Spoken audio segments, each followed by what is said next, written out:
Today, we're diving into something pretty fascinating. It's a new way of looking at market intelligence. And it seems to promise a kind of shortcut to deeper understanding, especially for businesses in, say, complex fields like professional services. Right. We're talking about getting insights that, honestly, were often really hard, maybe impossible to access affordably and quickly before. Well, yeah, the approach we're looking at is called Asymmetric Strategic Intelligence, ASI for short. ASI. And it's a bit different. It combines decades of direct response marketing know-how, the science of getting people to act now, with some really cutting-edge AI research techniques. Interesting combination. It is. And the core idea, the promise, is actually quite simple but powerful. It's about revealing the unfiltered psychology of your clients, what they really think and feel. Unfiltered psychology. Okay, I like the sound of that. And for this deep dive, our source material comes from Tellust, right? They've got case studies, descriptions. Exactly. Real-world examples showing how it's been used, and frankly, some pretty surprising results that really make you think. So let's get into why this ASI approach might actually be a game changer, especially if you're making those critical business decisions. Right. Okay, let's unpack this a bit. If you're in marketing, maybe especially in professional services, this probably sounds familiar, you feel stretched thin. Constantly. Yeah, always chasing the next tactical thing, writing a pitch, putting out some fire, updating the website. Right. The day-to-day stuff just eats up all the time. And there's hardly any headspace left for, real strategic thinking. And that's exactly what we call the intelligence gap. Firms, they know their technical skills are just, table stakes. It's the minimum to even play. Right, everyone's good technically. Exactly. But beyond that, they're often just guessing about what clients really want, what drives their choices, how they stack up against the competition in the client's mind. So what kind of gaps are we talking about specifically? Well, things like, what really makes a prospect pick firm A over firm B, assuming both are technically competent? What genuinely keeps current clients happy and loyal beyond the polite stuff they tell you? How are you actually seen compared to competitor X? Are there new services clients would jump at, bite your hand off for? Yeah. And maybe most importantly, what messages, what language truly resonates and connects with them? And when you're just guessing at all that, trying to cover all bases, that sounds like what you call tactical marketing hell. That's it. All your energy goes into just doing stuff, executing tactics, with no room for the bigger strategic moves that actually build a lasting advantage. So why don't the usual methods work well here, like traditional market research? Traditional market research. For professional services especially, it has real limits. It's often really expensive, for one. And slow, right. Incredibly slow. And trying to get busy decision makers, executives to respond, it's tough. Response rates can be terrible. And who does respond? Often the ones who are either really unhappy or really delighted. You miss the middle ground. Plus, sample sizes are often too small to be truly reliable statistically. Okay. And maybe the biggest thing, professional courtesy. People are often too polite, especially in business settings, to give you the really blunt, unvarnished truth. Right, so you're not getting the real story, just the polite version. Precisely. You miss the unspoken stuff. And what about just using, standard AI tools? Everyone seems to be using AI now. Well, that's part of the problem. Many generic AI tools act like black boxes. They give you generic answers. Okay. And if everyone's using the same generic tools, pulling the same generic insights, well, nobody gets an edge, do they? It just leads to parity. No competitive advantage. That makes sense.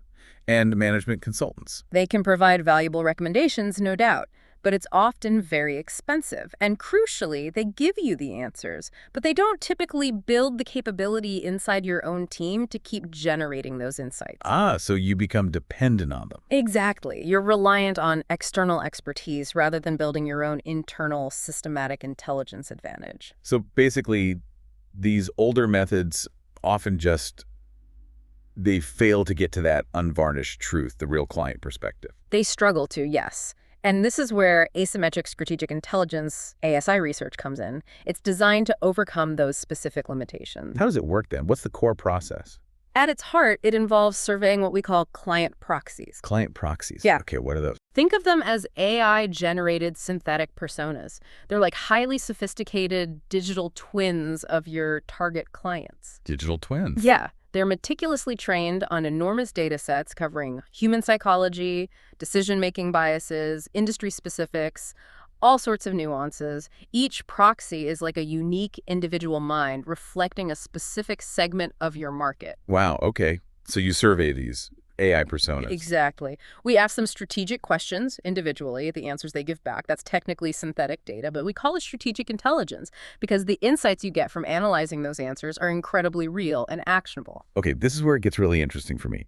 You're saying these AI proxies have advantages over surveying real people. They do, in some very specific and important ways. First, they never get tired or bored. You can survey thousands if needed. Right. No survey fatigue. None. And crucially, they're never diplomatic or polite just to be nice. They don't have careers to protect or relationships to manage. Ah, so they'll give you the honest truth. The unvarnished truth. They give honest answers to questions you could probably never ask a real client without risking, well, career suicide maybe. Like what kind of questions? Imagine asking a major client, what specific thing would make you fire us? Or tell us honestly, when do you think our pricing is too high? Or even, what do our competitors actually do better than us? You just couldn't ask those things normally. Not directly, no. But the client proxies will answer those questions candidly based on the psychological models they represent. You get that raw, unfiltered feedback. Okay, that sounds incredibly powerful. What? Unfiltered psychology from AI. How do we actually know these proxies aren't just, making stuff up or maybe telling us what we subconsciously want to hear, reinforcing biases? That's the critical question, absolutely. And the answer lies in validation. This isn't just a theoretical concept. There's serious academic and commercial backing. Well, for example, Ernst & Young, EY, they did a big comparison study. They surveyed 500 real C-suite executives and compared their answers to synthetic personas representing them. They found a 95% correlation. 95%? Yeah. And there are other studies from places like Stanford, Harvard, NYU, showing similar correlations, usually in the 75-95% range, depending on the complexity. Okay, that's impressive academic backing. It is, and you've got top marketing thinkers like Mark Ritson who've looked at this and basically said, synthetic data is as good as real for these kinds of strategic insights. It's not some experimental fringe thing anymore. Are big companies actually using this? Absolutely. Major corporations, think BP, Major League Soccer, Unilever, Coca-Cola, they are already using synthetic data for strategic intelligence. It's becoming a recognized methodology. Okay, so this isn't just theory. What does it let you find out, practically speaking? Fundamentally, ASI research lets you uncover things that were previously hidden.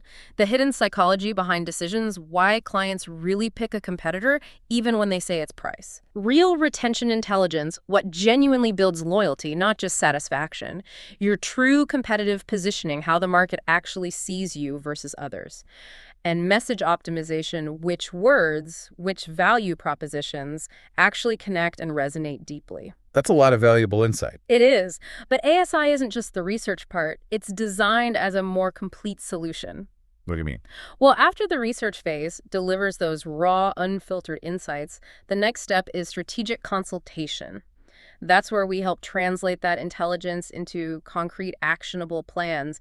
What do you actually do with this new knowledge? Right, bridging the gap from insight to action. Exactly. And then there's an optional component, the ASI Advisor. ASI Advisor, what's that? Think of it as a custom AI, but one that's trained specifically on your unique business context, all the client insights from your ASI research, and your specific strategic goals. So it's not a generic AI tool, it's tailored. Highly tailored. It becomes an expert advisor on your business based on your client reality. That's a really important distinction you made earlier, too. It's about elevation, not just automation. Precisely. Automation often just means doing the same old things faster. If those things aren't the right things, you're just, well, failing more efficiently. Yeah, good point. An ASI Advisor is about helping your team do the right things better. It elevates their strategic thinking and marketing skills, often making them faster too, but the focus is on effectiveness. Do we have an example of this advisor in action? We do, a really compelling one from the Searchlight Group, a recruitment consultancy. Okay. Their managing director was drowning in what he called proposal hell. He was spending about 6 hours crafting each proposal. 6 hours? That's huge. Massive drain on his time. And despite that effort, their win rate was only 35%. Ouch. Yeah.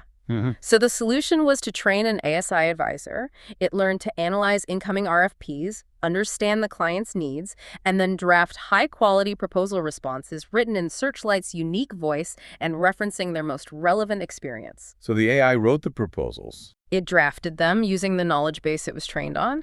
The MD still reviewed and personalized, but the heavy lifting was done. And the results. Pretty staggering. The win rate jumped from 35% up to 85%. Wow. What is that, a 143% improvement? Something like that, yeah. And the time spent per proposal dropped from 6 hours down to just 2 hours. A 75% time saving? That's incredible. Huge impact. And the estimated revenue impact based on the increased win rate and capacity, over $1.5 million in additional annual potential business. That's real money. A very tangible impact from elevating their process. Absolutely. It shows how translating the intelligence into an assistive tool can transform operations. Okay, so we've kind of covered the why traditional methods often fall short, and the what ASI actually is, the proxies, the advisor. Right. Now let's make it even more concrete. Let's dig into the how it really works with some specific real-world case studies where ASI uncovered things that were genuinely surprising. Great. Let's start with a B2B partnership referral project for a tech company. Okay, what was their problem? Their big challenge was reaching enterprise account managers. These people are notoriously hard to research. They're gatekept, under high pressure, often don't stay in the role long, very tricky audience. Right, hard to get hold of. Very. But the ASI research uncovered something unexpected. It found a specific segment, about a third of this audience, that they called partner hungry. Partner hungry. Yeah, these folks were actively looking for partnerships, and they were investing their own time and sometimes money in networking to find them. This whole segment was basically invisible to competitors. Interesting. So a hidden opportunity. Exactly. The research also showed up some fundamental misalignments, how the company thought partners made referrals versus how it actually worked. The real relationship pathways, who had credibility, the underlying trust factors, it wasn't what they assumed. So what was the impact of finding this out? It completely changed their approach. They went from just kind of scattergun efforts, trying to reach everyone, to really precise targeting of this partner-hungry segment and tailoring their message to the real referral drivers. Instant competitive advantage. That's fascinating. It really shows that sometimes the biggest blind spot isn't even what you offer, but maybe who is actually looking for it and how they think about finding it. Precisely.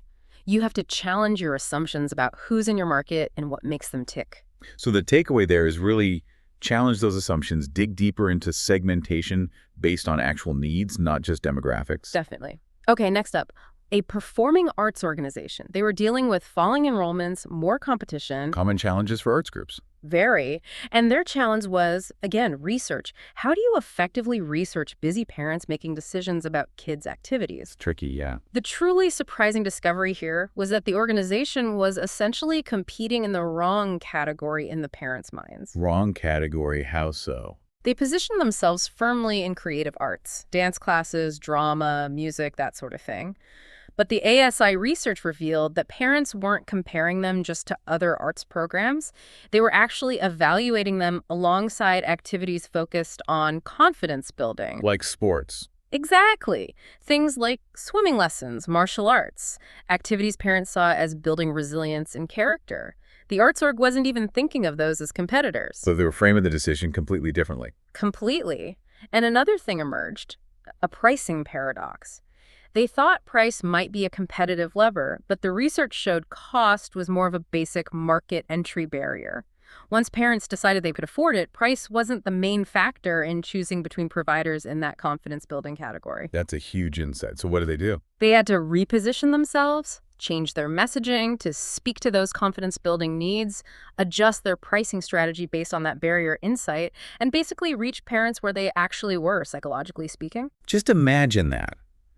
Realizing you're fundamentally misunderstood by your target audience, competing against martial arts when you thought it was the ballet school down the road. This changes everything. The lesson there seems to be, really understand the alternatives your clients consider, even if they seem totally unrelated to you. That's their real decision frame. Couldn't agree more. Okay, case 3. A commercial law firm. Ah, the legal world. Often struggles with differentiation. Exactly. They faced commoditisation. Everyone looks the same, and had real trouble standing out, especially when trying to connect with senior executive decision maker. Okay. What did ASI uncover? Something they called a positioning language revolution. It was stark. Basically, 100% of the prospects surveyed via proxies rejected the standard legal industry jargon. 100%. 100%. They didn't use terms like commercial law or litigation. They had created their own terminology to describe the specific business problems they needed solving. And the firm was positioning itself as a general commercial lawyer, but what clients actually wanted and how they described it was deep industry-specific expertise and a real understanding of their operational challenges. Not just legal advice, but business problem solving within their industry context. That's a massive disconnect. Huge. And another thing, referral networks. The firm assumed referrals came through traditional legal or accounting networks. Wrong. Oh. The research showed decisions, especially at the senior level, were heavily influenced by industry peer relationships. Executives talking to other executives in their specific sector. So they were fishing in the wrong pond for referrals, too. Completely. The impact. They had to transform their positioning to become perceived as an industry specialist using the client's language. This allowed them to command premium rates, and they totally redirected their networking efforts towards those actual industry peer influence networks. Now, okay, that's a law firm. That. But the principle, it applies anywhere you feel like a commodity, right? Absolutely. It's saying the language you use internally, the networks you think are important, might be totally irrelevant to your client. You have to uncover their language, their influence points. Spot on. Find their lexicon. Find their trusted sources. Okay, next one is about client retention, a UK engineering consultancy. Retention, always critical. What was the issue? They had pretty high client churn, clients leaving, which was baffling because their technical delivery was strong, and the feedback they did get was generally positive. So good work, positive feedback, but clients still leaving? That's confusing. Very confusing for them. The ASI research dug underneath the surface politeness. The revelation was that the client's deepest fear wasn't about technical screw-ups or relationship issues. No. What was it then? It was what the research termed competence anxiety. Competence anxiety. Meaning? Clients were terrified of looking professionally incompetent to their bosses or stakeholders. Things like unexpected budget blowouts, surprise cost overruns, projects going off the rails in ways that reflected badly on them personally. That fear overshadowed almost everything else. Protecting their own reputation internally. Exactly. And this led to another breakthrough: behavioral segmentation. They found 4 distinct psychological segments among their clients based on how they processed this competence anxiety and risk, and each segment needed a completely different retention strategy. These segments were totally invisible to their standard client satisfaction surveys. 4 different segments needing different handling. Wow. All hidden beneath polite feedback. Completely hidden. So they tailored their communication, their project management reporting, their risk management discussions to proactively address the specific competence anxieties of each segment. And did it work? Dramatically. Client retention improved from 66% to 89% within just 12 months. Wow. 66 to 89%. Huge jump. Huge. Average account value also went up 23%, presumably because clients felt safer engaging them more deeply. And interestingly, their actual costs associated with retention went down by 31% because they were focusing their efforts more effectively. That one really hits home. Clients often won't voice their deepest fears, especially if it makes them feel vulnerable, like admitting they're worried about looking bad. Absolutely not. You have to infer it. So the takeaway is, look beyond the surface feedback. Consider those underlying anxieties. Addressing unspoken fears can be way more powerful for loyalty than just, say, delivering technically perfect work. It often is. Okay, final case study. A technology services company working within a complex partner ecosystem. Ecosystems. Always tricky. Multiple players. Right. Their challenge was understanding 2 distinct audiences: the channel partners themselves and the ecosystem managers within the larger tech vendors who often controlled partner access. Both groups were hard to reach due to corporate barriers. Okay, complex landscape. What did they find? A couple of really key things. First, a clear mathematical correlation. They found that partners experiencing certain specific pain points were willing to invest 2.1 times more in solutions. 2.1x higher spend linked to specific pains. That's very actionable. Very. It allowed for immediate prioritization. Second, they uncovered the importance of gatekeeping layers. Gatekeeping layers? Yeah, these ecosystem managers within the big vendors, each one typically controlled access and relationships with anywhere from 15 to 50 partners. So influencing one manager could reach many partners. Precisely. It was far more effective to build relationships and influence a relatively small number of these key managers than to chase hundreds of individual partners directly. Leverage points. Exactly. And the final piece was that both the partners and the ecosystem managers overwhelmingly demanded deep, specialized ecosystem knowledge. 84% required it. They didn't want generic solutions. They needed providers who truly understood the intricacies of that specific tech ecosystem. This created a huge barrier to entry and insurmountable competitive moat for competitors who didn't have that niche expertise. So that specialized knowledge became their key differentiator. Absolutely. The impact. They shifted from broad, inefficient outreach to laser-focused precision targeting, focusing on the high-value pain points, cultivating the key ecosystem managers, and highlighting their unique ecosystem knowledge. This effectively eliminated about 90% of their potential competitors who couldn't match that specialization, and it fully justified premium pricing. That's a fantastic example of mapping the real power dynamics and leverage points in a market. The insight clear? Map your ecosystem, find those gatekeepers or influence nodes. Focusing on the few key connectors can give you exponential results compared to just shouting at everyone. And specialized knowledge, if genuinely required, can be an incredibly strong competitive shield. Couldn't have said it better. So when you pull all these examples together, it really underscores the power of this ASI approach, doesn't it? It's about revealing these hidden truths, the psychology, the real decision drivers that, traditional methods just seem to miss. Yeah, it's not just collecting data points, it's generating genuine strategic intelligence. It fundamentally changes your view of the competitive landscape. Right. It's not just data. It's intelligence that you can use to gain a real edge. Exactly. And because you're acting on insights your competitors likely don't have, it leads to that precision targeting, that truly optimized messaging. It creates sustainable advantages that often fly completely under the radar. So thinking about all this, it makes you wonder, doesn't it, for you listening, what hidden psychological drivers might be influencing your critical decisions right now? Or maybe the decisions of your clients or customers that you perhaps haven't even considered. Yeah, that's the key question to ponder, and maybe take it a step further. If you could understand those unseen factors, those unspoken fears, those unacknowledged needs that we saw in the case studies, how could that fundamentally transform your approach?